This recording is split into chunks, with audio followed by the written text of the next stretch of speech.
Hi guys, welcome to How to Maximize. In this video, I will show you how to create Instagram page for business. First, open your Instagram app. Then go to Profile on the bottom right. Now tap on Menu on the top right and then select Settings. Now tap on Account.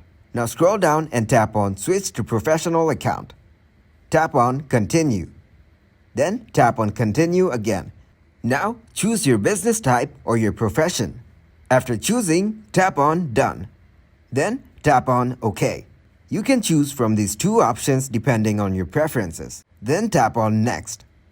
Now review your contact information. Then add your location and then select your town or city. Once it's done, tap on Save. Then select Next. You can also connect your Instagram ID to your Facebook account. Now, set up your professional account by providing all the necessary information about yourself. And that's it.